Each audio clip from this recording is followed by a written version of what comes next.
Welcome, Abby. Hello. What is up? How are you doing today? I'm good. I'm good. Thank you for having me. Sorry for the technical issues, but we made it. We made it in the end. Hope you're doing well, and thanks for inviting me on. Yeah, dude. I feel like last time I saw you, it was Singapore with AP Collective Van and all that, and your crew. Then I think it was the last time you're giving out free shirts, right? In Singapore and all that. I still. Oh, I should have worn that pajama today. I should have worn the pajama. I mean, Abby, do you wear that pajama? Is that your like sleeping clothes? Is that like what you Yeah, wear to sleep every day? to be honest, I maybe wear it like a couple times a month. I'm currently in Thailand. Long sleeves in Thailand is like a red flag. So didn't really think about it too much from like that design perspective, and deciding to like giving it out in Singapore and like Dubai, Korea, that sort of place is all like tailored towards, hot weather. So maybe didn't think that through too well. But besides that, like do wear it a couple of times a week. I know like the team that's based in colder parts of the world do wear it a bit more than me. But I think yeah, maybe twice a week. It's does the job, looks nice, and hopefully people find it comfortable too. So yeah. Yeah. And actually, right now, Appy, this is the first time I've seen you wear a non-AP Collective shirt. That's my first time.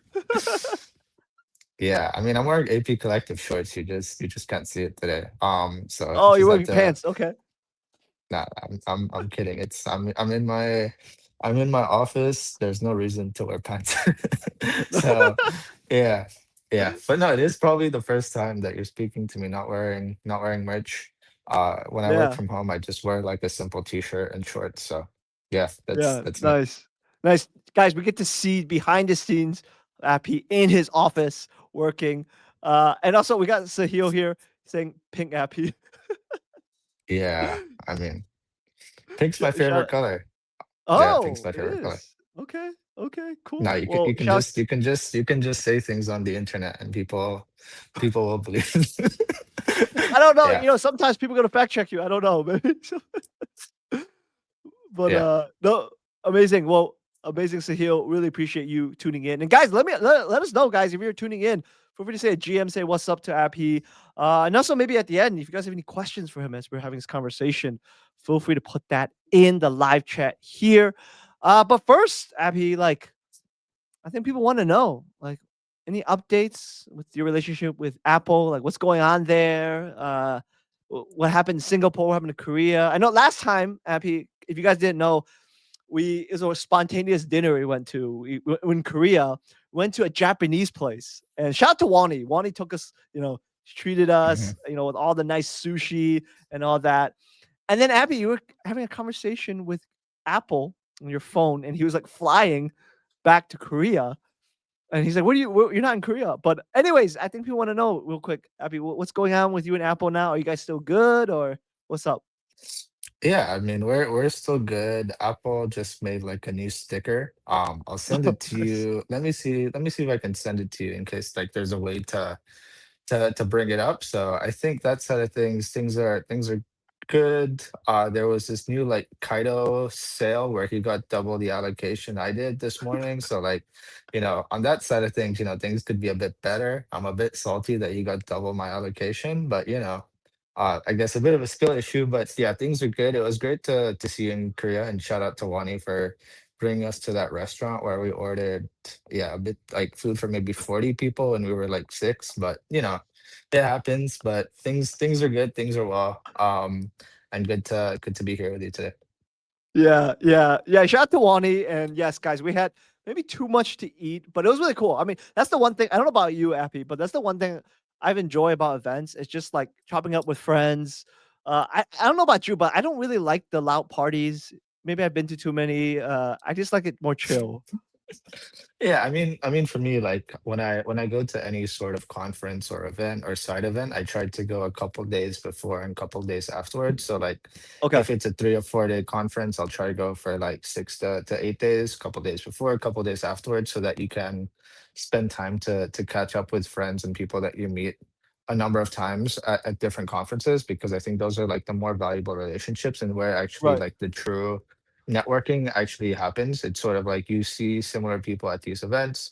You can see that, like, because the most difficult thing in crypto, in my humble opinion, is to survive and just being able to continuously exist, innovate, and just, adjust everything that you focus on, and then from there kind of, see this is a completely different cycle, completely different priorities, but you're able to survive, which is why, like, people, there's even, when the market isn't so strong and people are sort of like, yeah, hope you didn't get liquidated, hope you didn't get flushed out, because it's really hard to kind of keep up to with every trend, and everything that's new. So I think on that side of things, I think the most important thing is to be able to survive and be able to go to all these different events, because that's how you sort of be able to kind of go to the next stage forward, essentially, because it's very difficult to, be able to adapt to crypto, right? One day your favorite altcoin's at $10, the next day is at $2. It's very hard to continuously be able to be ahead of trends. And I think the people that you meet are the people that you build relationships with, the people that then result into, you know, where you can get deal flow, or where you can get some sort of alpha or anything sort of similar to that. But it takes a lot of time of meeting the right people. And most of the time when it comes to meeting the right people, it comes from meeting one person who connects you to another person. And I think that's really only possible from those like real relationships that you have at these type of events, where it's the pre-event, or like you're meeting up with people that you've known in the industry online, and then you finally get to see them in person, then you see them in person again, et cetera, et cetera. And I think that's where the real opportunity actually comes from in these events. Like, you're not actually going to go to an event and close like $1 million deal, or $100,000 deal, or $10,000 deal. It's very rare that actually happens at the event itself. It's sort of, you start to build the foundations where that happens, and then the next steps is you maybe see them at another event, or maybe you take things offline. It's sort of to just have that personal touch and bond, because, for example, at these dinners or at these gatherings, there's always a couple people that maybe you know well, and maybe some people you don't know so well. And this is kind of how you're able to expand your network and kind of grow from there. So, in my opinion, like, this part of events is super important. And it's also a really good way Mm. to see, like, hey, these guys are still around. These guys are still adapting. These guys are still, kicking it and doing things that are interesting. And I think that's the most important part of like any crypto conference. It's sort of like, yeah, these guys, I saw them in Korea. Now I'm seeing them in Singapore. Oh yeah, I remember I saw them in Singapore last year, things like that. And I think the more familiar faces that you kind of recognize, the better it is. Which is why whenever I speak to people about like crypto events, the first event, your main objective is just to meet people that you know online. Doesn't really matter about meeting too many people, because the first thing is like, feel comfortable in your role, feel comfortable in understanding that, like, crypto is bigger than your feed on Twitter, or your Discord group, or your Telegram channel. And that to me is like the most important thing which someone can kind of get out of their first event, is to just acknowledge that everything is real and build these relationships, and then start to expand on those on the events going forward. Yeah. And is that why Appy kind of like when I feel like when every time when you go to any real life event, the conference is always like you have some type of branding, like you wear your shirt all the time. You rent out a van for the team, especially at Token and Dubai as well, right? Is that kind of why like you really feel like it's important to be in real life events, and stuff like that. But also, you guys don't really sponsor events, do you? Oh, actually, you do, right? Here and there. We don't sponsor too many events. Okay. Like, we are typically like marketing partners for different events, or media partners for Right. different events all around the world, but that wouldn't really be us like sponsoring. Our main value proposition is just being able to provide like distribution and like on that side of things. So we do a little bit of events here and there. I would say for us, like, two things that are really important is providing convenience, because like, realistically, no one remembers any events that they go to, because there's so many, right? It's just like, hey, I'm going to this event, and this event. No one really pays attention to what specifically is happening at these events. It's sort of like, oh, this was cool, let's move on. The more important thing is what that I've seen in general when it comes to like brand campaigns, or merchandise, or anything similar to that, is the first thing is convenience. When you're in Singapore or KBW, people, one, can't speak the language typically in Korea, if they're not like native, having a vehicle is beneficial, right? Where you're able to Mm. go from A to B without needing to use Uber or similar things.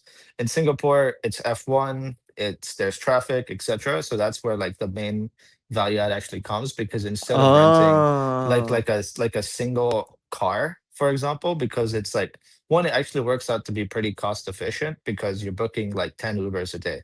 Right. So like cost wise, it becomes maybe like not too much more expensive. And then branding wise, you get that sort of additional component where like people feel like, oh yeah, thanks for letting me, hop in, et cetera, et cetera. And it's like you're providing a level of convenience, which I think is most important, which is why when I talk to anyone um that we do from like the from like a merch perspective, or when any brand comes to us for merch, our main goal is always about like reusability. So you have to be conscious that someone is going to either take this in their suitcase or they're not. And how that normally works is like either they normally collect merch and they have so many things, then they need to consciously make a decision that this piece of merch is better than some of the other things. So that's why we try to optimize over like quality over quantity, which is why we Mm. only typically do a few things and try to be creative. So specifically, we will always we've typically done pajamas because who else does pajamas? So it's quite memorable. That's right. As a, That's true. I don't think I've seen. Yeah, I don't think I've ever experienced someone giving me pajamas. Usually, it's obviously the T-shirt.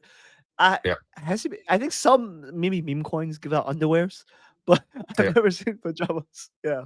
Yeah, because like pajamas, maybe it makes sense. Like it's memorable. Even if you're not gonna take it, you're gonna somewhat be memorable. Like, okay, never seen pajamas before. And then when Right. it comes to like t-shirts, like yeah, t-shirts are important because you can reuse them and wear them a lot, but you have to make sure that the design is good and the quality is good. So one thing that we've always done with our merch is like we'll never sell merch. Um, Oh, we interesting. just Okay. think we just think it's like the quality is good enough and the design is good enough for someone to wear it in their day to day. Right. That's kind of basically our thought process around like things like that. When it comes to, doing things like hats, I think it's like, sometimes people will wear a hat, sometimes people will not wear a hat, et cetera, et cetera. So when it comes down to thought process around like brand activations at IRL events, the first thing we think about is convenience, because everyone wants to be able to go from A to B. That's better. If you want to make someone go to an event at 6 a.m., good luck. If you want to make someone go to an event when there's like 10 other events at that on the same day, good luck like standing out. And then last one, it's like we want to be memorable. And for us, there's like two ways that we've tried to kind of do that, which is like one, you can be creative, within like the design and like the asset itself. And then two, you mentioned at the start around Apple, you can be creative around like distribution and marketing of those things, right? The thing that really started that entire sort of like what's the best word? Like I would say lore potentially was that me and Apple were wearing AP pajamas in Sanjay's house in Dubai, right? No one's really, it's like, you look at that, the main thing is like four question marks. Why is Apple and Abby like there? Why are they wearing pajamas? And why am I seeing this over and over again on my timeline? Right. So that's essentially the thought process which we put behind that. Yeah, that kind of the frequency and then the kind of yeah, you can say shock factor where people see a timeline and say, okay, yeah, it's AP, it's Abhi, it's Apple. It's like I remember these guys. Okay, they do marketing and stuff like that. Just keep it, attentive and stuff like that. And yeah, I feel like because before, like honestly, like when you and Apple start doing creating your lore, right? I'm like, okay, wait, what? Because I didn't know you that well at that time. I was like, okay, what's going Mhm. on here, right? I didn't know it was like maybe it's like a relationship thing. Maybe it's not. I talked to actually. I don't know if I should say this. Okay, Oh I'm gonna no, say it. Whatever. I know. But we're both friends. We're good friends with him. But Leon, Leon and Boone, Mhm. he was like, "Wait, is Epi and Apple? Are they?" And everyone's like, it was actually doing an internal like unfungible dinner. It was fun, and everyone's like, "No, I think they're just doing it for marketing. They're doing it. They're doing it, for awareness and stuff like that." No, but it's funny. No, it's funny, and it plays to the crypto, nature of things, right? Like I think that's one thing I think Appy that I've noticed about you since following you for almost a year and a half now, is like you're really attentive to the crypto culture, what's going on, right? And obviously you help a lot of projects at Ape Collective, do marketing and stuff like that. And so, yeah, that's definitely something that I would say, obviously, because you work for a marketing agency, you have that mindset versus like I feel like a lot of like crypto founders, they're like, yeah, I'm just gonna build behind the scenes and stuff like that. I'm not really gonna get myself out there. But yeah, that's something that yes, I think a lot of people will be like, yes, Appy does that compared to, yeah, a lot of founders in that. So no, that's good to see. That's good to see. And you know, Abby, maybe for someone that's not as familiar, actually, something I'm actually really curious about is sometimes you post a picture of you when you were a kid, right? It's like this is who, you do a caption like this is who you're trading against or something like that. I would love to just know, like, growing up, Abby, like, what kind of kid were you like? Like, were you like a mischievous kid? Were you good at school? Being Asian, right? Your parents like make you have to go, I don't know, play instruments, go do math, go join chess club. Like, how was Abby like growing up?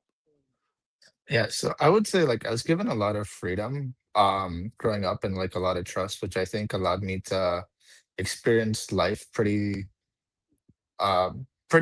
aggressively at a young age, I think. I would say I always did really well in school. Would I say that I paid Mm, attention to school? No. Was I the best student in school? No. But did I understand that like part of doing well was doing well in school? So my basic thought process was because I understood from a very early age that going to a good school, going to a private school, the main opportunity is connections, relationship building, and understanding to speak with people who come from different backgrounds, but all have like some sort of like potential because, their parents are successful in A, B, and C.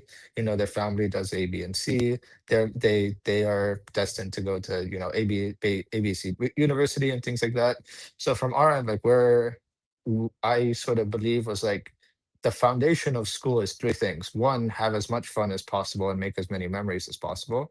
mm, Two, a byproduct of school, literally the only thing that matters is results. So get good results in school. And then the third thing was, this is your time where you have no responsibilities and it allows you to be free. So, take risks and do things that maybe aren't the most intelligent things looking back, but we'll probably get that experience out of your system at a young age. So that was kind of like how I looked at school. I did pretty well before I dropped out of like university. Was pretty much oh, like positioned to go to like Ivy League schools. Decided that dang, wasn't like okay, the route for me. And then here I am, like a couple years later, stuck in crypto with a yeah, fake relationship or marketing event with my good friend Ethel. So yeah. yeah. So wait, uh, just going back a little bit about when you were a kid. So when you were a kid early on, did you already think about these things? Like, I'm at this international school. There's a lot of like people from different cultures and stuff like that. I'm gonna build that network. Or how did that mindset come to be? Like, or is that Yeah, later I on, like mean, in I mean, secondary school? And yeah, so I went to private school. I went to international school. I went to the same international and private school as my brother, as my dad. So like a pretty famous one here in Asia that's like pretty well connected to, the biggest ones in Singapore, et cetera, et cetera. So like I kind of understood the game and system because I always spent time with people with like who are 5 to 10 years older than me. Uh, oh wow, with family friends and things like that. So like when I was at a young age, I was able to pick up very quickly the key lessons which they had. And then at the time, I didn't, I guess like those were my main point of contact, my main sort of people that I trusted and looked up to. So kind of use what they were sort of telling me as like a way for me to kind of get my own system sort of done because my thought process was like, your goal in life isn't actually go to school. Your goal in life is to have, some level of freedom and some level of like ownership or entrepreneurship. So it's sort of like, how do you get to that stage? Now, if the typical route that someone's going to take is to go to do well in school and go to university, well, the only thing that actually matters as an end result is going to school and getting good results, right? Like what happens in between, like spending 100 hours studying makes absolutely zero sense in my head, right? Like, and I was kind of right by wait, that sort of thought you thought of process. that? You thought of that even as a kid, and your parents were okay Yeah, with yeah, something yeah. like that? But Wow. my Okay. parents gave me freedom, right? Like that's the main thing. Is Interesting. like the most important thing comes down to like results. So like when it came to exams, I was pretty bad at exams because I wasn't the guy who wanted to put in the effort. But when it came into like writing reports and things like that, I would say like I was really good at those sort of things, and those skills sort of like translated over. And I realized very quickly, especially in school, that like the main thing that you should focus on is Mm, transferable skills. And that was sort of how I mm, kind of like built my entire thesis up to, when I was 21, 22. That like the main thing that I want to learn is transferable skills. And to me, mhm. like being able to do complicated mathematics didn't make sense to me because I can use a calculator. I can, get people who are smarter than me in math to execute those calculations. Thought the same thing when it came to development and things like that. So like it didn't make sense for me to learn those things. I had no interest of becoming a doctor or like a medical student. So like Really? So your biology, parents didn't want you biology. to doctor, lawyer, engineer? No, doctor, lawyer, engineer, not for me. Entrepreneur, business, more so for me. So it's like, okay, a lot Mm. of what business actually comes from doesn't come from being able to understand concepts, but being able to start your own business, which is what I did first when I was 16. So that was kind of where I was able to kind of Oh, spend a wow. lot of my school, just like focus on that side of things. Like I started my first like sort of like opportunity in school when I was 13. And then my first sort of like took a position as like a co-founder at a sustainable tech startup when I was 16. So like for me, that That's was more crazy. things that I knew that I knew was Yeah. like important at the time. Helped that scale to like a couple different continents at the time. But like for Wow. mine specifically, like I was kind of always self-aware that like the most important thing when it comes to school is being able to build relationships and being able to actually learn how to communicate and articulate your thoughts. I was a really bad communicator. I was a really bad public speaker. So like post school, those are the main things that I wanted to improve on. But from my opinion, like being able to explain something that's complicated in a manner that's simple and actionable is probably one of my core strengths, where it's like, hey, there's this amazing huge goal that this team wants to hit. Okay, great, just like simplify that into very understandable steps that seem like, okay, I'm just doing nothing that I don't know how to do, and slowly build your way from there. And I think that's like the main strength which I picked up from school, and being able to like being part of a founding team at a very young age. I've always sort of had big teams, which is why like my entire entrepreneurial structure has been like build with teams at scale rather than like have a small team and get them to do many things. I've always sort of been on that sort of thought process of specialization is important, because the first sort of like sustainable tech startup that I had was 40 people. And then now Oh, AP wow. Collective is 60 people. So it's sort of like I was able to build good leadership skills, good people management skills, and build a lot of direct relationships with these people. And that was something which I was able to carry over. And then Yeah. second was being able to teach myself how to communicate and write, because I've always been sort of interested in like the internet. I started on Instagram in like 2016 when I was like a very very young age. So for me, like being able to learn about social media, learn about algorithms, and I understood like my pain points at the time, which is what I translated over to I guess like Twitter or LinkedIn or other accounts now, which I think is like why I've been able to do that. It's like I've understood this system of the internet at a very young age, and being able to grow a personal brand, which then stretched into sort of like corporate brands. And then on my Yeah. end, it's also like now I'm able to sort of scale onto different platforms, because I didn't start on Twitter. Twitter is a bit harder than other platforms to actually be able to scale and grow, because Mhm. the competition is pretty aggressive. The algorithm rewards people with a focus on time commitment and consistency over quality, I would say, because like my thesis around Twitter, the more shots you put on goal, the more likelihood you're going to get something to go viral, essentially. Interesting. Yeah. No, but no, no, no. Appreciate you kind of going through your kind of your background a little bit too, and like even like just taking a step back, like you said, you started your first. You were part of a startup when you were 13. No, no, I started on social media and like Oh, when building you're a okay. personal brand when I was Wow. 13. My Wow. first startup was 16. Yeah, Yeah. So you were still in school during that time, right?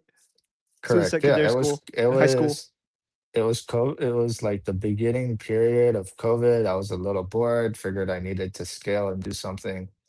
Yeah, that was the thought process. Yeah, Oh, yes, right, because you were in school and then you were at home anyways, right? You weren't actually in school. So everything correct. was in Yeah, correct. Zoom and stuff like that. So it's like, why not start? So Yeah. what kind of business was that? It was a sustainable tech startup that essentially recycled um, glass because, like, fun fact, glass is more polluting than plastic. So, you drink anything from like water, sparkling water to different brands of alcohol. What really happens after those products are consumed? They're thrown away. But you can actually convert those things into something that's a bit more meaningful than pollution, essentially. So whether that is things like candles, things like different sort of like homeware accessories or things that can be used in the kitchen and things like that was sort of like the general concept.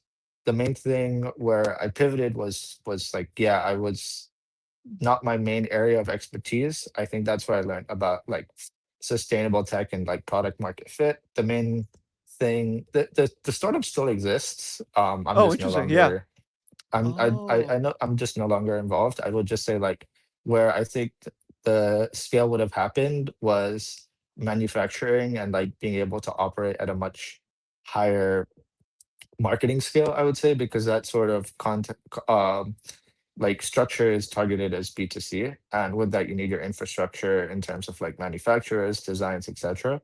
So that wasn't something which I saw that could be a sustainable business at scale and wasn't really my area of interest because I was more interested in tech than the sustainable side of things. So yeah, that was kind of like where that sort of interesting. started. Where my main goal was to help with like the expansion because it started as like a my friend's high school project and expanding that into something much larger than just like an idea or like high school project Yeah. into something that was pretty successful like locally and then expand into different sort of continents as well where we kind of built like regional leads in the UK, in Canada, in the US, Australia, etc. But being able to kind of solve that manufacture and like logistics side of things became very difficult because basically you're starting from zero in each of these regions rather than having like a full structure because it was fully self-funded at 16. You don't really have capital to transport like a huge large number of items or goods from Right. halfway across the world and then place to store them and things like that, right? Didn't That's kind of crazy. reach Yeah. that level of scale at 16, but yeah, that was basically some of the thought process. Wow. Wow. So you were doing that business, I guess, for the rest of your high school time, right? So you're at school and then doing this business too inside. Yeah, you could say that. I wasn't like the core Wow. founder. You could say like my main goal was Okay. like BD partnerships and like helping it sort of grow. And then there was a certain period of time where I wanted to take a step back, but you could say that was like where things started. But like even before them, like internet money was something which I experienced when I was 14, 15. Being able to understand social media and brand building started at 13. So it's like being able to just go through that sort of life cycle, even though, now I'm not the oldest guy, even though with the mustache and beard, I might look a bit older than when I did in Korea. But on that side of things, like I do have a little bit of like life experience when it comes to building systems, learning transferable skills, and building just in general, and just understanding what works and what doesn't work. And where I've been able to really Yeah. build some edge is trust and delegation because I see where that went wrong in like the sustainable tech startup, for example, where the team was too small. The core focus was, everyone wanted to be the person making the impact, whereas, as a result, like impact comes as a result of delivering rather than an individual, like one specific individual or a group of individual specific efforts. And then lastly, I would say like I really was able to kind of understand like where am I able to build an edge and kind of scale from there because I don't think many people can say like, yeah, I have 10 years of experience when it comes to internet marketing or like being able to deal with internet money or building sort of brands. And that's where I was able to like build and scale a lot of our expertise, and I would say that's when our initial focus when AP Collective was starting was on gaming because that's where like the internet money made the most sense to me. And then NFTs where, basically how are these NFTs worth so much? Everything is magic internet money. How is this sort of like physically real? And that's when I sort of started in 2021 and where crypto made the most sense to me. So that's where I was initially onboarded to crypto, specifically through apps like NBA Top Shot, which just Yeah, was yeah. logical Yeah, to me. I So got yeah, yeah, I got onboarded to crypto through NBA Top Shot. Yeah, it was so you nice, too, huh? nice. So you Yeah. you as well? Yeah. Yeah. Are you a big NBA fan?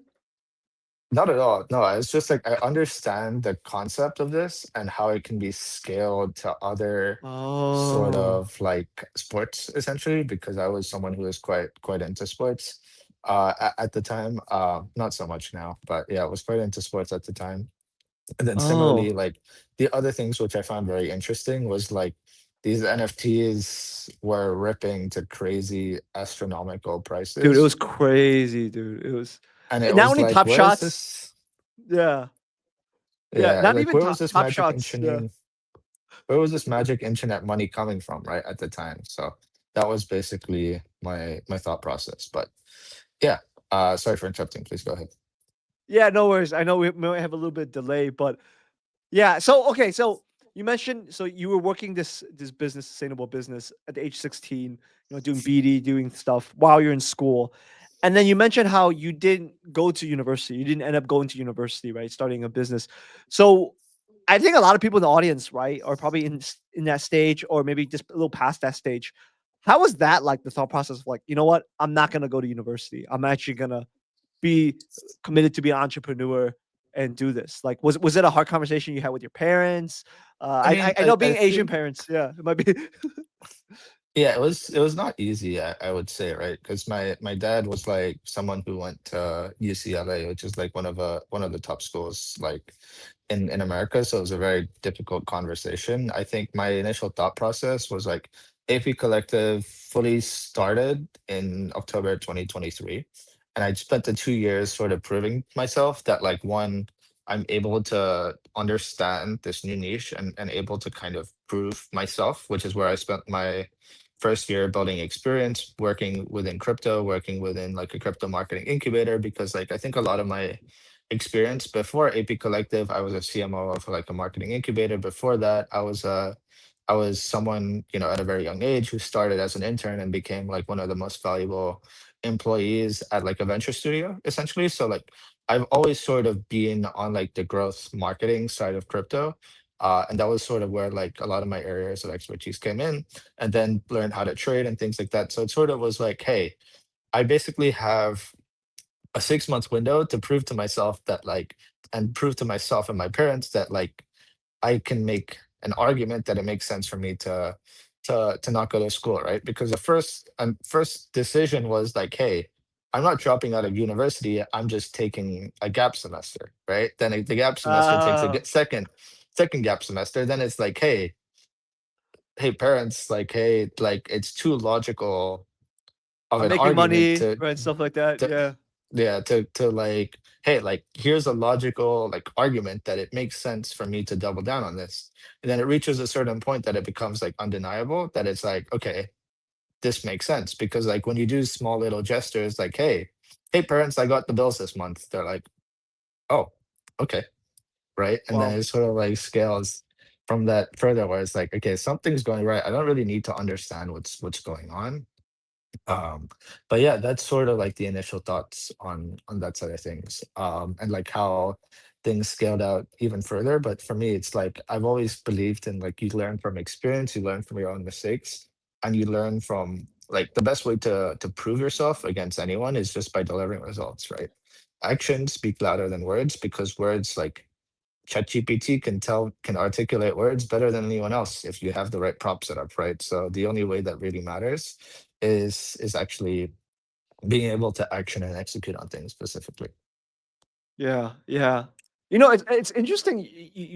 One thing you said was like, in a way, you proved yourself, right? Like you said, yeah. Some people do that, right? After high school, it's like they take a gap year, right? A gap year, Usually, I feel like people at that age usually go vacation, explore the world, find themselves, you know. But for you, you're like, yo, I'm gonna build this business.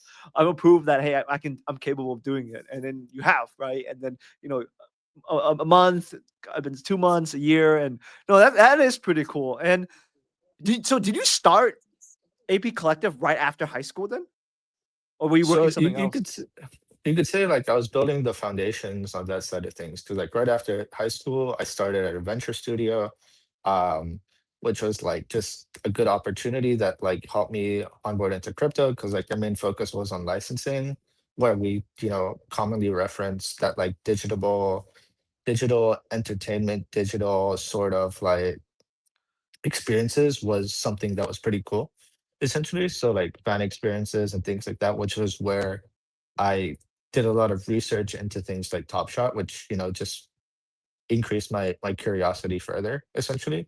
This was mid 2021, when I was like first employed into crypto, I guess you could sort of say, or like when I was first working in crypto, where I was very focused and was able to understand like none of what these teams are doing makes any sense. And there's clearly a knowledge gap when it comes to distribution, execution of distribution, because at the time rugs were the thing getting the most attention. Rugs were the thing Mm, that was able to get the most capital, the most interest, essentially. So that I felt like there was an entire distribution and narrative problem ever since sort of 2021, because things made sense to me. Like the payment side of things of crypto always made sense. The licensing and experience side of things always made sense. Like to me, digital ticketing just makes a lot of sense in general, because it's like, hey, you can go buy you could if you want to buy a resale ticket of a concert or like a sports match, 5 times out of 10 you're probably going to get scammed if you're unable to speak the language or in like a foreign country or anything sort of similar to that. And like how are you meant to know? So I thought that side of things was pretty interesting. But you could say like I've always been in crypto and marketing. And it first started as like an individual, scaling into something that's a little bit larger. So you could say like I was proving myself that the concept of AP Collective could work. Since I was in 2021, mm, I've always wanted to go into this direction. But since like AP Collective is fully self-funded by myself, like everything kind of came down to like, hey, if I'm gonna take this risk and essentially like quit my crypto jobs that were like my main source of cash flow and sort of prove to myself and to my parents that like I'm able to execute and deliver. The main thing that I needed to do was to deliver results, both to like show myself like, hey, I can handle the responsibility, because like my main thesis when it came to handling and starting AP Collective is like crypto is really unstable. Crypto is really volatile.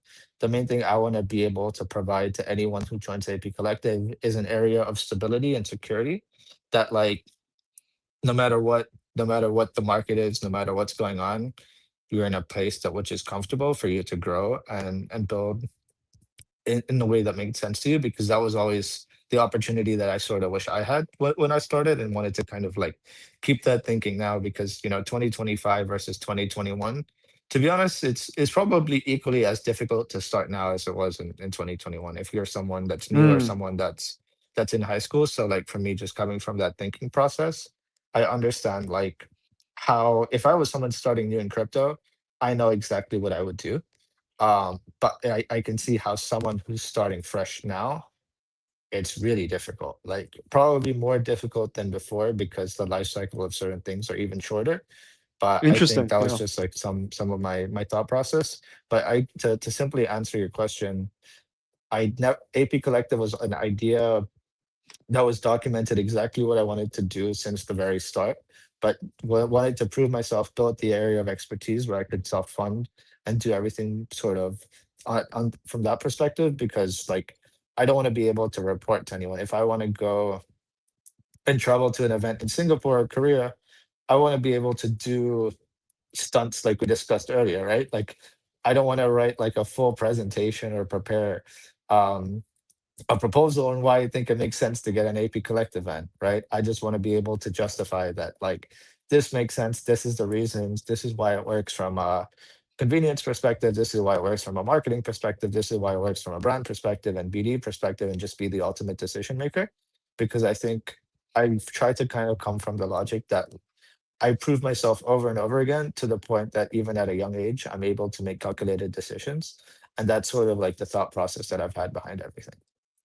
Yeah, yeah. Yeah, I mean, you seem a very like just in this last 30, 40 minutes we've been talking, like very determined person, very confident person. And you're not afraid to fail, right? Like you said, like sometimes you're gonna make mistakes, you're gonna learn from it, right? And then being able to prove that, right? Having substance and doing things and in a way sticking to your guns, like I feel like, right? And I feel like a lot of people, right, not just in Web3 in general, they often are scared to like start a business like what you did at you know doing things at a young age where you were or just prove things right just try things right and I think even from your story just listening to you even at a young age from a high school age right teenage age you were already like yo I'm gonna do this I see a problem I'm gonna find a solution for it and then I'm gonna like yeah find ways to do it right to create that solution right where you are now right doing AP, founding AP Collective, a leading Web3 marketing firm. And why is it called AP Collective?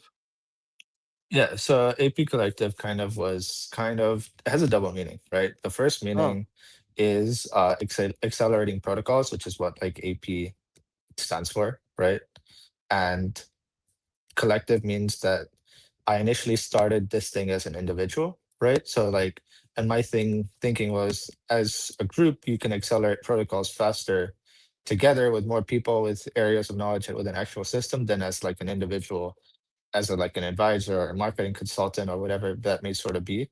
The other meaning, which a lot of people like to joke of, yes, it is also the initials of my name, but like so it's sort of like the double meaning, which is where oh, like the 0x Abby P is the initials for my last name, but essentially it means accelerating protocols. Yeah, and also by my name. So like depending on how people want to interpret it, is like, yeah, this is the belief that with other people you can help take protocols from 0 to 1 or from 1 to 10, essentially helping them accelerate their growth. yeah, yeah. Oh, okay. I had no idea. How does that correlate? But no, no, that's good to know because yeah, it makes sense. It could be your initials, which is kind of smart. Your initials or accelerating Yeah, because protocols. like for example, I was always thinking about it from like a brand perspective, right?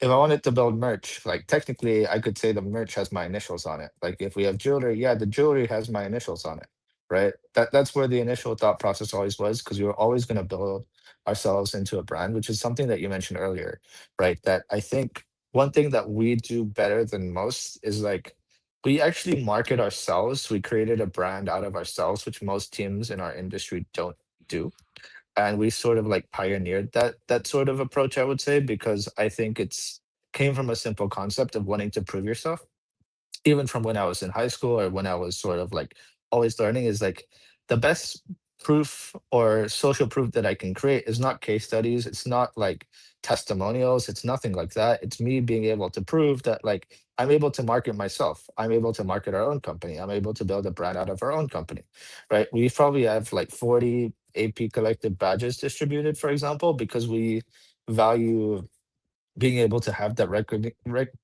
like recognition and visibility. And I'd say like we're one of the few brands to kind of have like that level of reach. Like AP Collective gets 10 million impressions a week, Wow. visibility, which is not something which people commonly know, but it's, I would say, Yeah. higher than most brands when it comes to Yeah. like their cumulative of And, their affiliates.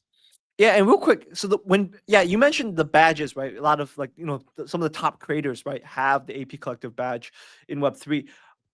But not everyone that has the badge is part of the team, right? They're just ambassadors of Correct, AP. correct. I would say they're more like good people we've been able to build good relationships with. I would say like the main area, if you want to look for an updated team, actually is our website, because Okay. that's where a lot of our traffic actually comes in. Unfortunately, like the world doesn't involve about crypto Twitter and what someone's badge or title says on crypto Twitter. Unfortunately, that does not determine everything. It comes down to contracts, websites, and other things, which sort of makes sense. We're also bigger than just like on Twitter as well, which is something that is important to note. I started to build some presence on LinkedIn, which has been a priority Yeah, of you mine posted about for a it. long period. Yeah. Yeah, I've been posting about it. I think I've done like, a couple million in impressions in the past couple months, Wow.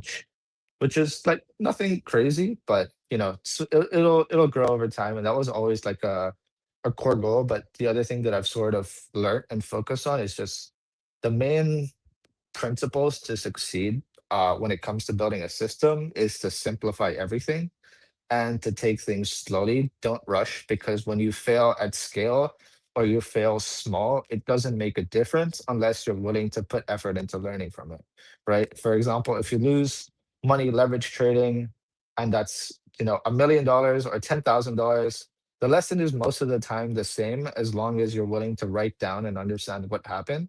So on that side of things, I would say it's really important to just being able to focus on simplifying things, understanding that like one step at a time is really important, and don't try to rush, even though like I'm quite well known for being very um what's the best word and phrasing, like very, I like to do things in a efficient manner, and with that I expect speed and execution. So I like to move very quickly, as most people would describe, but I think it's really important to simplify and take things at a on a step-by-step pace, basically. Yeah. Yeah. It seems like, just from again, from when you started in social media, a 13-year-old to where you are now, right? Like knowing how to build yourself, your personal brand, but then also now helping other brands build their brand presence and stuff like that. Yeah, it seems like it's like you've had that, like you said, that experience, right? Not people, many people can say like, oh, 10 years in crypto, not 10 years in crypto, but like 10 years building brands, especially in crypto, right? Because it's very young, people working is pretty young. No, that is pretty cool. And how many uh how many employees do you guys have? Like actually full time? All time, mm, over 50. I don't have the Over like 50. exact. Wow. Yeah, Okay. I don't know the exact number, but over 50. Yeah. Oh wow. Wow. Yeah, I thought it was like maybe like 10 or 20, but wow, 50. That's awesome. That's awesome. And Uh, I guess also speaking of like kind of building your personal brand, and then I think we've seen this on the timeline, right? Obviously, I used to work for a fungible. We always talked about founder funnel, right? The founder-led marketing. Do you think, in your opinion, is necessary for any crypto project, right? To have the founder being the face. And the reason I say that, Appy, is and then we're both in Asia, right? And I'm right now in Asia. I feel like a lot of projects, I don't know, you probably experience this more than I have, but like when I talk to them and like founders, they're like, oh, I'm in the background, right? I don't need to be, my product's gonna sell. Yeah, and the founder, like the project has a lot of followers, and then the founder has like 200 followers, right? Right. So is it necessary? You feel like, because people see like Appy, okay, marketing. Obviously, he's going to be more in it because he's the marketing guy. But what if I'm creating some protocol that where I don't need to do as much? Like, do you think founders should Yeah, still be out there? I would say like the founder funnel isn't compulsory, I would say. I think every brand needs a face to the brand. So that could be in the form of like a CT lead, that could be someone from like, that could be the CEO, that could be the CTO, that could be the CMO, that could be the head of marketing, depending on who that is. But there just needs to be like two people at least, sort of as like the face and voice of the community. At the most part, if there's no one to do that, it would be like the founder has to do it, even if that's done by themselves or they receive support from someone else because they're prioritizing other things. Because ultimately, why do people work with marketing teams? Because they want to get results at speed without having to suffer from like expensive failures. Essentially, that's why most Mm, of the time people engage with marketing teams. They're always looking at it from an ROI perspective, whether they tell you directly or not. They're always looking at it from an ROI perspective. So I would say, like, for example, if you think of Mega ETH, who's the face of Mega ETH? Bread Guy. Is Bread Guy the founder? Nope. He's the head of go to market and the face, right? The same with like a bunch of other chains, where I think like chains have been the biggest sort of transition for brands. So for example, who is the face of Abstract? In my opinion, it's always been Saigar as the face of Abstract, right? He is a founding team member, he's a CTO. Completely different sort of role and responsibility compared to Bread Guy. But I would say they probably both do like an equally good job. Then if you go to like sort of other chains, you look at Chain, who's Mm, the face, it's Smokey. He's the CEO, right? And then you look at Pudgy Penguins, who's the face? It's Luca.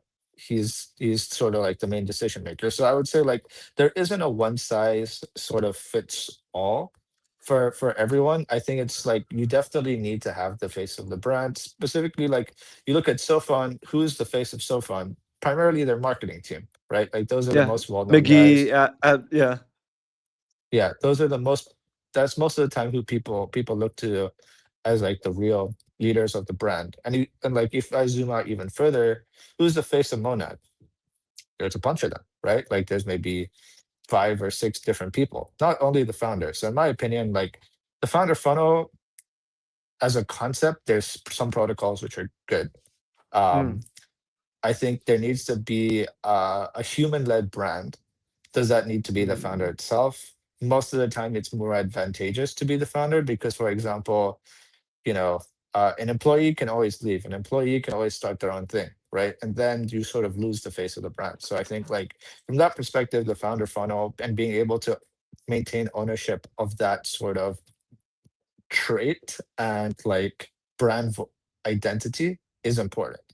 But do I think it always necessarily has to be the founder itself responsible for being a voice which they can trust in the brand? Probably not. My best example is always sort of like abstract. They have like 4 to 5 faces of the brand where one handles tech, one handles BD, one handles product, one handles marketing, and then one handles ecosystem, and then one, which is Luca, that's like anything that's meaningful, he will sort of mhm. amplify, right? So I think that to me, over a long period of time, was one of the best examples that like a human-led brand is important and doesn't exclusively have to be led by the founder. But I do think that having personal accounts related to the brand is really important, which is why on Occurrence, when we work with certain brands, we try to be that external extension team voice as well. And I think that's also something which we've tried to do at AP Collective that, yeah, okay, I am the founder. Most people would consider me the face, but I'm not the only person vocal on the timeline who's part of the team. I think there's people like Becca, Maya, Galileo, et cetera, that have also been able to kind of, see that sort of same sort of blueprint, essentially. Yeah, yeah. I like how you said like a brand at least needs. It doesn't have to be the founder, but like the brand has to have a face, like a human to connect with, not just like this brand, right? Like even if you think um in like oh, it kind of froze a little bit. It's good. Can you hear me? Okay, Yeah, awesome. yeah, We're back I can now. hear, I can hear. Uh Yeah, like even when you think about like in the Web 2 sense, right? Like back in the day, Apple, right? When you think Apple, you think what? Steve Jobs, right? Back in the day, Facebook, Zucks, right? And now Tesla, Elon, X.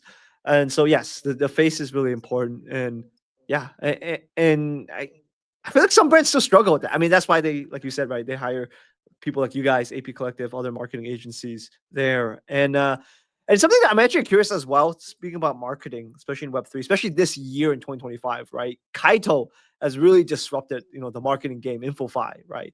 And specifically Kaito, right? And I was just curious, like, what are your thoughts on Kaito in this terms of like marketing? Like, even for you guys as a marketing agency, like, I'll tell you one quick thing. I was talking to a founder, right? And he was like, I'm just gonna go to Kaito. I don't need to work with a marketing agency anymore because he feels like they provide a better solution and stuff like that. Uh, yeah, how's that been like for even you guys at AP Collective? Like, the Yeah, emergence I of would say Kaito and like stuff.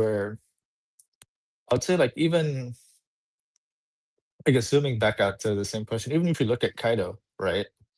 They have 3 or 4 people that you'd recognize as the face of Kaido. It's not only Yuhu, right? It's One Moon, it's Sandra, and now it's Bandit as well, right? I think at a Yeah. certain period of time, even Azuki, it wasn't only Zagabond, right? They went more the external community route where like Mm, Spirit, that was a big voice for Azuki. Whale was a huge voice for Azuki. It still is. But I think he's expanded from that side of thing. Min Dynasty was also a huge voice for Azuki, right? And how do they do that? All at that time it was just repping the PFP, right? And just having belief in that sort of community. And then like even if you look at even further from the Web 2 side, you look at athletes, you look at like if you took a look at it from like football or soccer, right? Ronaldo brings so much visibility to his football team. Same with Messi, right? And that comes as the face of that team, face of that brand, but he's not the founder of the brand, right? So I think that sort of same principle is what we're seeing now, where talent is being onboarded to crypto brands to operate as the face of the brand, even if they don't like stay there forever. For example, athletes also don't stay there forever. Ambassadors for Nike, Apple, whatever, they don't also stay there forever. So I don't think that is has sort of the bigger impact. And I guess going back to your question specifically, could you remind me what it was Yeah, again? yeah. No worries. Yeah, Kaito, like how has Oh that yeah, been like Kaito. disrupting Web3 marketing and all that? Yeah. Yeah, so I think to me, Kaido's really good. Same as like a lot of the other InfoFi platforms. It just allowed us to bring a lot more data to what we do. We vibe coded a bunch of different tooling that allows us to help build on a lot of the infrastructure and data that we get from things like Cookie as well. But I think when it comes to Kaido, it's a it's a service provider that offers distribution, right? Their main job is to provide a service which kind of consists, I would say, of three things, which is distribution via leaderboard, fundraise via the Launchpad, plus airdrop distribution to high quality community members. I'd say those are the three core strengths, but that's the service which they offer, and their business model is based on scale, right? They need to get as many different clients as possible, helping to curate and make sure that the projects do well because they're also incentivized that the rewards do well for the community. And I don't know if people, I guess, like consider this, but like Kaido and all these other InfoFi projects take upside in these projects as well. So they want them to do well because then they have aligned incentives, right? But when it comes to actually executing campaigns, you need someone to help design the best Kaido strategy, provide live ops, need to scale on that further because the typical funnel of a Kaido campaign or like a rollout, when you initially launch the campaign, your mindshare skyrockets until the next five projects announce their mindshare campaign, then your mindshare kind of retraces a little bit, right? And then your mindshare picks up right before TGE, because that's again the main touch point of Kaido when it comes to distribution. And then if there's a fundraise, same thing. And then lastly, the airdrop claim and TGE. What sort of happens in the middle? The team most of the time isn't actually able to execute and figure things out on their own, right? Because they don't have the experience with Kaido, because essentially working with Kaido is the same as working with, for example, an exchange, right? Yes. Why would you work with people who can help you with listings when you're already connected with Binance? Well, to make sure that you're getting a good deal, to make sure that the listing structure is positive for you guys and that volume is flowing in, not only on day one or a week after launch, or when you guys are buying back like 50% of your token supply, right? There is sort of other periods where marketing agencies, specifically when it comes to Kaido, really shows its strength, which is like, one, how do you stand out? There's 100 campaigns. Do you have the data? Do you have the insights on what's going to work now? Most of the time, teams are unable to solve for that question. Secondly, what do we actually give to Kaido and how do we attract the right audience? Most people are unable to answer that right question, that question without actually answering. But I do think Kaido specifically has really helped all marketing agencies from like a data point of view, because there's always been, I think, terms that people understood loosely were important signals that this is validation that this project is good, but you weren't really able to measure it before as well. I would say, firstly, like people would measure how many smart followers a project has, how many mutuals has this project got. Oh, there's a lot of mutuals. Okay, that's a sign of credibility. Hey, I see this project all over the timeline. Okay, now I can quantify that as mindshare, right? I see these guys are talking about me a lot on Twitter, but these guys are our main supporters. Now I can quantify that, right? That's where I think InfoFi has been able to provide a lot of value. But this is specifically a model around mindshare, and I would say the Launchpad model is targeting retail, which I would like to normally term as like mercenary capital. They expend returns very quickly. There's not much loyalty, then they move on to the next platform.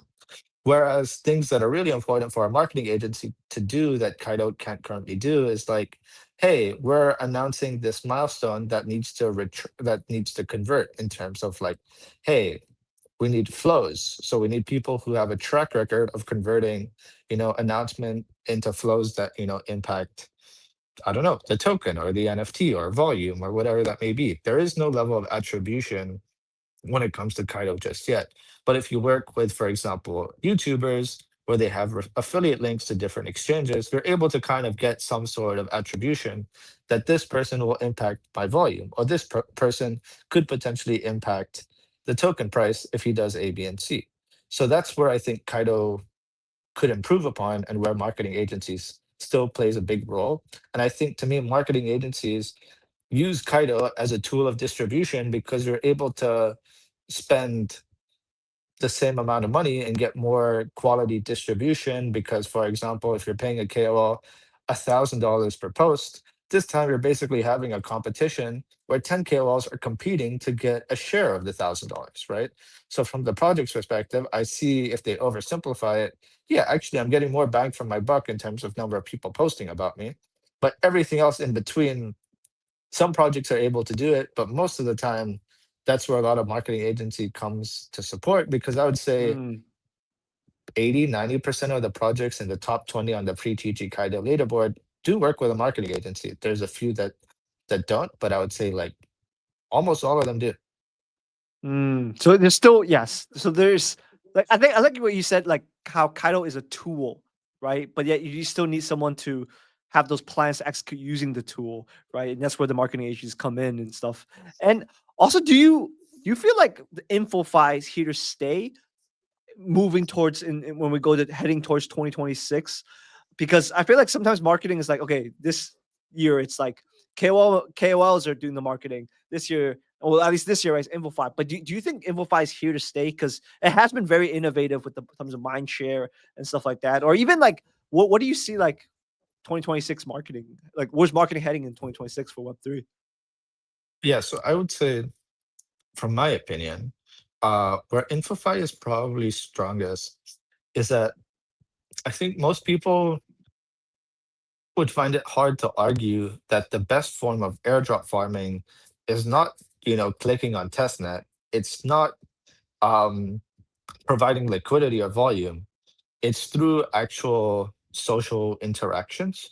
So with that, I do think Kaido has become one of the main tools when it comes for um, social gamified sort of airdrops, where that sort of transition into a meta. Now, do I think the quality of InfoFi will continuously improve? I think yes. Do I think there's a certain period of time where I think things change?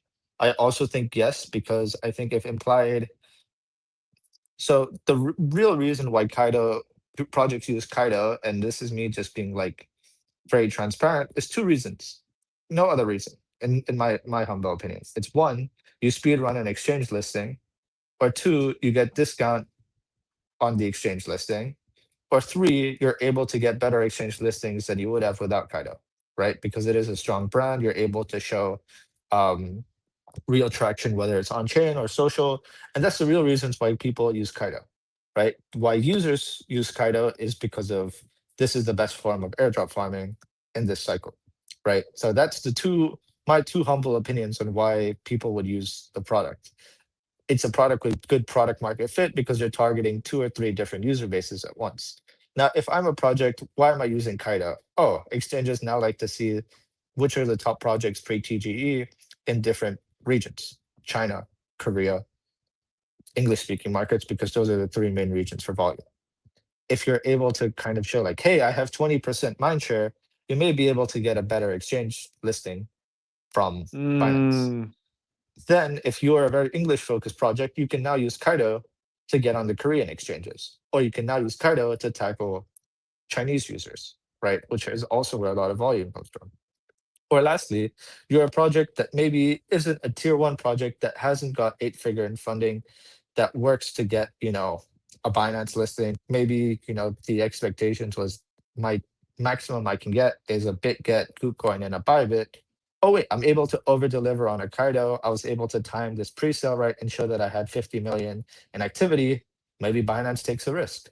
Why did people want Binance? Well, volume is the most important thing when it comes to exchanges. Binance, undefeated, will always have the most volume. Whether that volume is washed or not, that's a different question. But Upbit and Binance this cycle have proven to be the most Mm, liquid exchanges. So for me, with that sort of thought process, are people still going to use Kaito as a user? As long as it's the best form of airdrop farming, yes. Well, projects still use Kaito. Well, as long as projects which are pre-TGE are getting that sort of advantage when it comes to exchange listings? Yes. What about post TGE projects? Well, if I'm spending $20,000 a month on rewards and getting $100,000 of KOL posts that may come from a marketing agency, then again, it also makes sense. So from that perspective, as long as the ROI makes sense to the project, as long as the ROI makes sense to the individual, or in this case, the airdrop farmer or content creator, it will not disappear.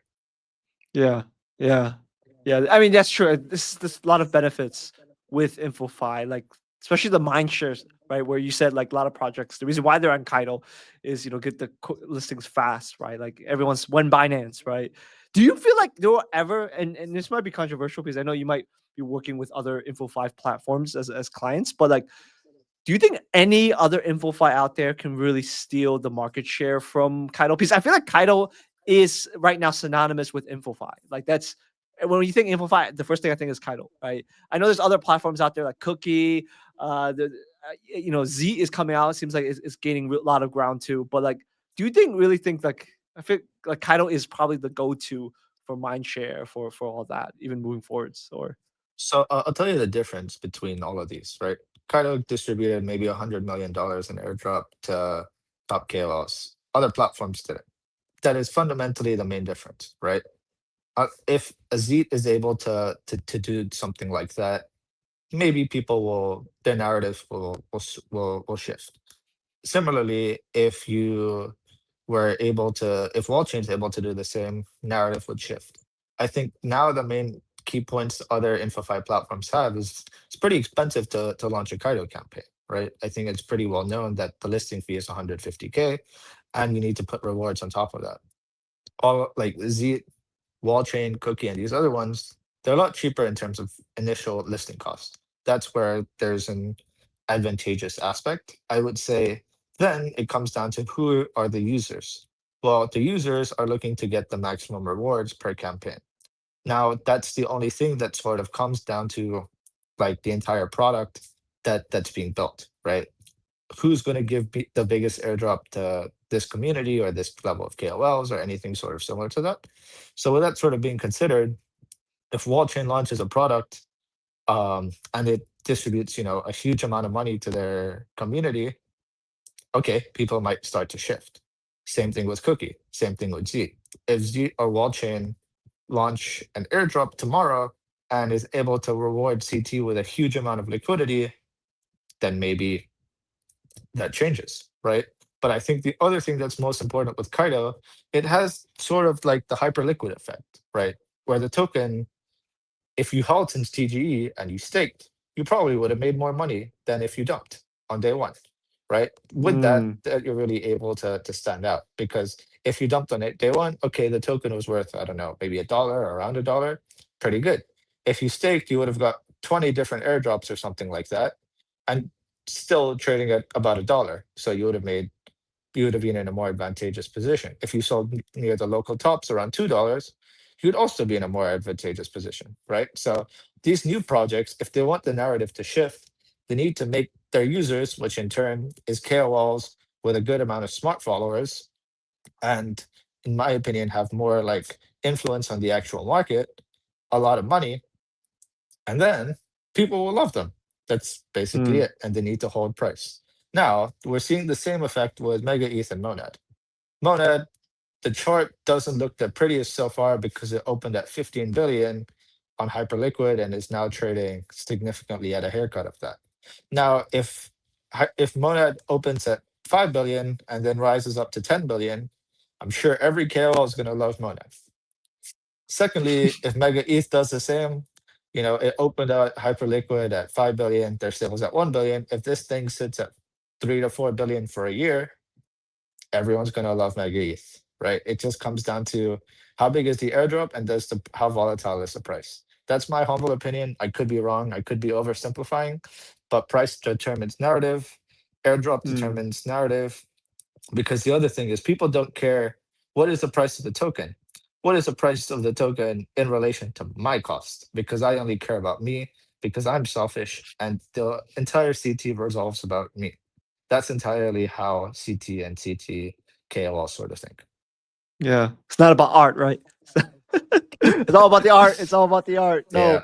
No, no, no. Yeah. Abby, no, it's a really amazing conversation. I really appreciate you even being here and doing this. And man, I feel like it's you're like a whole encyclopedia. Like okay, talk about this, and then you can go on and on and on. I was like, oh, okay, yeah, yeah. No, but really, really appreciate it, bro. Like it was really, really good time. I feel like we could, I feel like we could talk about for hours marketing, InfoFi, and all that. But yeah, but really, really appreciate again, Appy, you being here. But before we close, man, I do this with my guests. I just dropped something. I do this with all my guests, but like, what's next for you, Appy, personally? What's next for AP Collective as we move? Well, as we head to this last 2 months, actually a month and a half of this year already. Yeah, and what I guess what do you have? What's your outlook for 2026 for yourself and for AP Collective? Yeah, I would say on our end, like, although the market's been a bit shaky, Yeah. we've been really busy. We've hired, I think, like over 5 people in the past 30 days, and that number is continuing to scale. So I would think that until the end of the year, at the very least, like that we are able to sustain and maintain this growth regardless of market conditions. So very focused on the business side, very focused on improving systems, onboarding new people, simplifying processes, et cetera, et cetera. My personal goal is to get my LinkedIn to flip my Twitter. I don't know if that's going to be possible by the end of the year. Um, but yeah, just to kind of diversify into different platforms. That is the main target. That is Yeah. the main goal, and just continuing to have more success stories and making sure that like the energy and vibes are sustainable and healthy. Yeah, amazing, amazing. App he is coming for LinkedIn. He's coming for the boomers. He's coming for. Do you think? Actually, I was just curious. I was just thinking for myself. Even can people post podcast on LinkedIn? Is that a Yeah, thing? yeah, Is it? Would you recommend? Because I actually have like decent amount of LinkedIn followers. I mean, I don't have as much as I do on Twitter, but like yeah. I used to work in the Web 2 marketing world, and do you think is a good idea?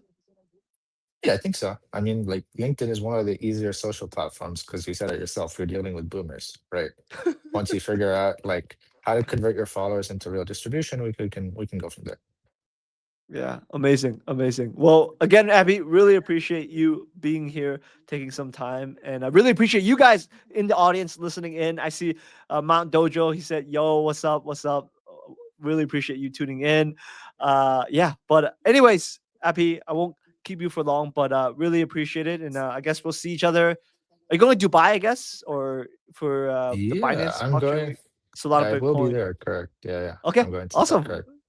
Awesome. Well, we'll probably see each other there. But yeah. Again, guys, thank you so much for tuning in. Chinsanity Show. Also, please follow Appy. Turn your notices on and follow AP Collective because definitely there's a lot of amazing information there. But again, Abby, really appreciate it, and we'll see you next time, guys. Thank you. Thank you. All right.